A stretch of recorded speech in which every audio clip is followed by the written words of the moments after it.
supporting you in your dog parenting journey. The Dynamic Dog Owner with Debbie Potter.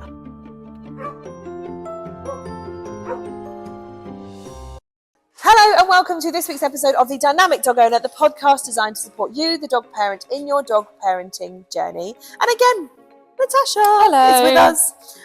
So we're talking about something that basically it was something that came up in class. I was talking to someone in class on Saturday, and you went, "That's a really good point. Should we talk about that on the podcast?" So that's Here we are. Here we are. Exactly. This is the thing. So we were talking about reactivity because it was our Karma Canines group, which is basically a group setting for reactive dogs who are learning how to be in a group setting and be happy, relaxed, comfortable. And someone was explaining a situation they'd been in, or was it one of the situations that happened in class? I can't remember. I think they were talking about. I can't remember now. I think it was them on a walk and they were explaining the situation. Yeah, I think it might have been. And I posed the question to them, is that reactivity, or were they just responding to the environment and what had happened in the environment? And then we kind of got into a little bit of a topic of conversation about how there is a difference between reactivity and response. So if you haven't listened to the podcast before, we're just going to recap a little second. Reactivity, what is it? It's having a big emotional response to something. Classically, dog, people, cars, bikes, sounds, etc. Something happens, and rather than going, "Hey, that's a thing," the dog goes, "Oh my God, what is that?" and goes a little bit crazy. Normally barking, lunging. Yep.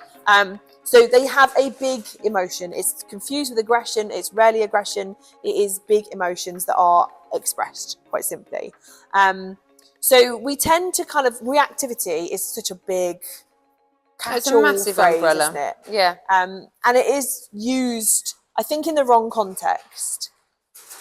I think so. I think especially in this day and age. Yeah, it is easy to just label everyone as reactive. Yeah. I personally believe all dogs are reactive.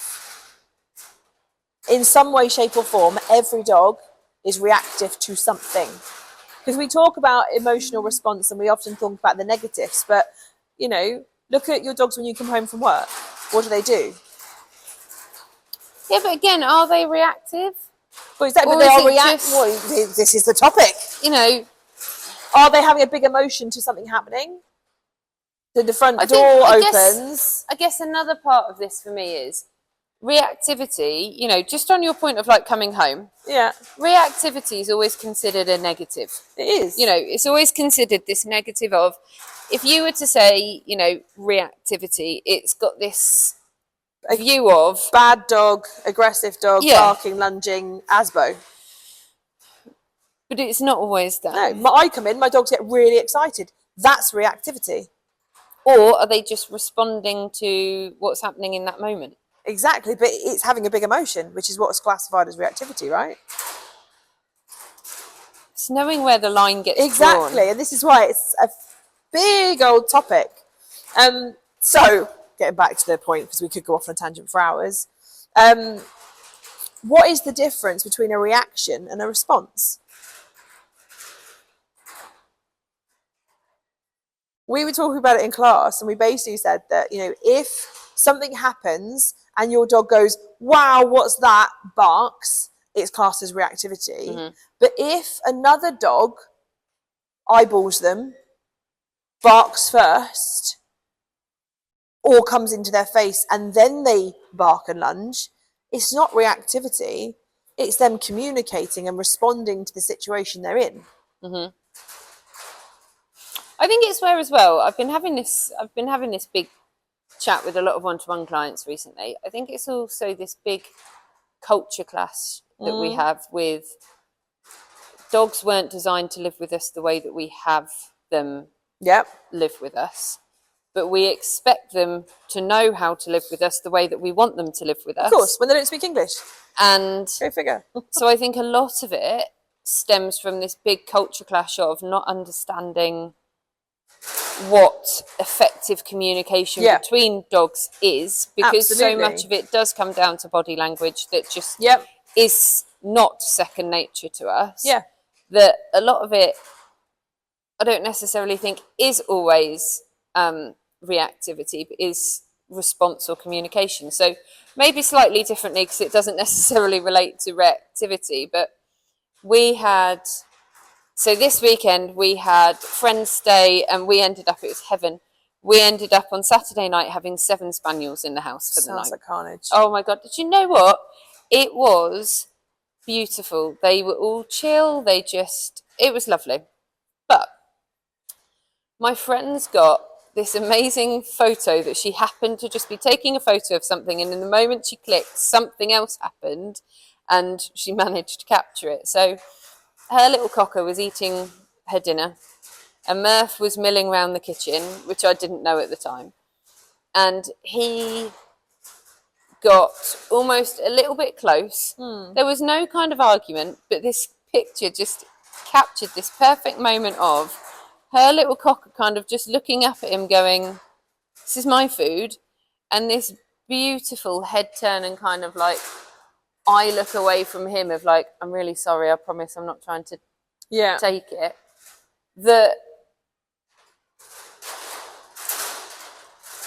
I don't know, it just captured communication beautifully. And often reactivity is communication. And completely. And like, again, there was one other incident's the wrong word. Yeah. Moment at the weekend Encounter. where one of the Scenario. dogs was on the sofa. One of the other dogs walked past. They had a little growl. Now, it would be so easy sometimes, and how many times have we heard it of, my dog's not allowed to do that? Yeah. Well, no, she was just saying, actually, I'm really comfy here. Yeah. Please leave me alone. And the other dog just went, okay, sure, sorry, exactly. I'll go to that spot over there. Dogs aren't allowed to communicate. Do any of us need to get involved in that? No. They were absolutely fine at communicating between themselves. But it's so easy to hear a dog growl or whatever and go, they're reactive. Or aggressive. They're just communicating. They are communicating. Communication is... And it's where I do think... it's not allowed almost in the dog world, is it? And I do think it's where this big culture clash has a big part to play in every dog being labelled as a reactive dog. Totally. And look at, obviously I haven't talked about it yet, I've only talked about preparing for the cat. These might screw up in order, but I am going to talk about how the dogs and cats have got on at some point. But the kitten hissed at Dave 3 times, and Dave went, okay, that's you saying no thank you? The cat hasn't had to hiss again. But only needed to once say... Now you could say, well, is that an aggressive cat? No, it's just a cat saying, back off, I don't like this. And then the dog going, okay, we've set our boundary, lovely. It's communication. My boys, Sunday morning, I don't know, whatever day it was, there was a day this weekend where I had gone out with Barney and we came home. That was it. It was Friday. Barney and Coco had been to work with me. Got home. Anyway, whatever. Barney came in the house. Murphy was already there. Now, I'm the first to admit that my dogs could have better threshold manners than they do sometimes. But he was really excited to get home. So we opened the front door. Murph was stood behind it. Barney did what he normally does, which is like jump through the tiniest gap to get back in the house. Ended up jumping into Murph's face. Murph sort of went, hang on a minute, you can fuck off. That's a bit rude, yeah. Teeth out, bit of noise. Barney went, hang on a minute, you've just shouted at me, teeth out, bit of noise back. I just looked at them and went, what are you doing? Really, boys? And they both looked at me and went, it's fine. He just pissed me off, so I told him. And now we're fine. Should we go and play Bite Your Face? And off they went and played Bite Your Face. But it doesn't mean that it's aggression. It's something that you need to, that is an immediate thing that has to be, kind of, what's the right word? Amplified. Sometimes communication is just... loud. Is just that. Yeah. And sometimes it is reactivity. Exactly. Where does the line get drawn? And I think that is such a broad, it's so individual to the individual dog and the situation and the scenario. It's whether they are, to me, reactivity is when they are completely irrationally thinking with the survival part of their brain and it's impulsive and you can't cut through the noise. Response is, hey, I'm level-headed, you just made me feel uncomfortable, I'm telling you about it, but I feel okay. I'm just communicating. To me, that's the difference between the two. Yeah. Whether one is acting impulsively and just in, a bit like us, you know, we all at some point act on impulse or emotions get the better of us. Yet we also can have a stern word with someone and tell them to fuck off quite calmly. Yeah. It's whether your emotions are driving, like, I don't say emotions because it's all emotions, but whether it's a impulsive emotion driving the reaction or communication driving the response. Yeah. And I think because it all looks the same, it's easy for those lines to get blurred. 100%. And if you're not, and there is a grey area, you know, it's not there always is. black and white. Life isn't black and white. And if you're not a dog, like a confident dog handler, experienced dog handler, if it's your first dog, if you've never had the experience before, then naturally you go, my dog's aggressive. Well, and I also think, again, it's where this culture clash, I think, comes in of. It also comes down to what that other dog looks like. Do you understand what that other dog looks like? Do you understand what that breed trait is? Do you understand? Yeah. You know, all of those things can play such a huge part that it doesn't mean that dog's reactive. It's just a common breed. You know, if you look at herding dogs, for example. Totally. They are bred to herd, therefore they can, not all of them, but they can obviously sometimes be a bit nippier than other dogs would be. And that can come across, that could be nipping your heels, that could be something.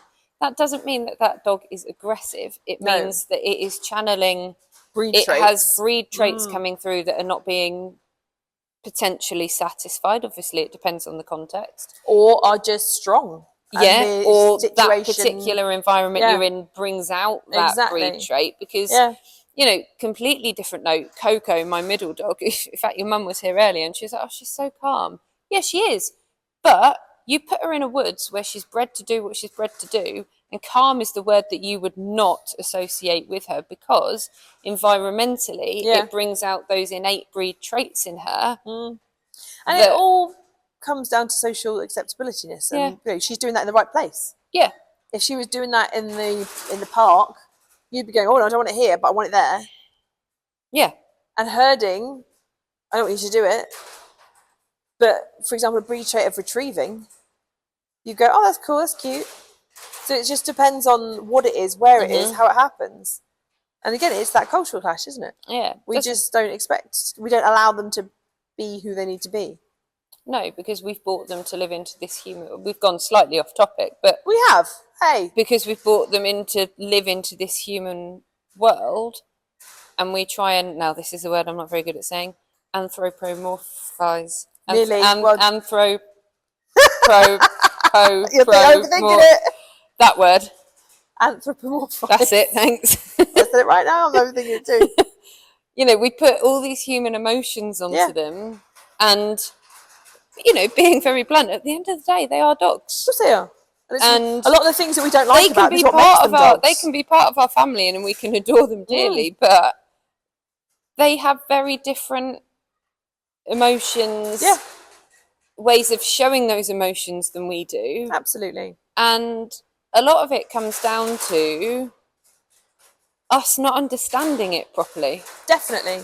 And that's the difference between the reactivity and the response. Yeah. We don't understand that sometimes communication in the dog world is loud, it's mouthy, and it looks big. Yeah. But often there's no harm or danger or issue caused. No. But it's just such a broad topic. And I think, and I know we've touched on this before, and I think this is where, as well, social media has such a part to play in this. Doesn't because it just with everything, everyone's an expert. Of course they are. Everyone has an opinion. I think since COVID, it's fair to say dog population has increased dramatically because people's lifestyles have changed. Of course, so many more people work from home. So there are so many more dogs around. Yeah. Equally, I think, certainly speaking about where I am, you know, there's so many more houses, HS2, all that crap going up. And contained in a completely. space. That means that actually we take away a lot of this green space, which takes away the freedom that dogs can have. And then so many more villages, towns go, right, well, here's this park, but you can't let dogs off here and whatever. And I think there's so many things that have had an impact on dog ownership in the last 5 years, that it's changed so many people's views. If you think of reactivity, and I think this is where it's a pro and a con all at the same time. If you think of reactivity, if you were to ask your grandparents 50 years ago if a dog was reactive, they'd go, no, it's a dog. Term. Yeah. It's a dog. Yeah. Now, there's an extent of our understanding changing, so we understand their emotions there's more studies, more. There's more. However, I equally think there's that thing of social media of people we live in a bit of a blame culture, don't we? Oh God, we have to blame somebody for something. And people like to go, well, it's your fault that happened, and it's your fault that this reaction happened, and it's your fault that this. Yeah. And so I think there's an element of that plays a part in why people see dogs as being reactive so much more these days. Definitely. And actually, a lot of the time, it's behaviour we've seen for years. We just don't understand it. Yeah. So the main thing is to take home that think about, if your dog does bark, lunge, or do something, were they reacting, or were they just responding to the scenario and to the situation?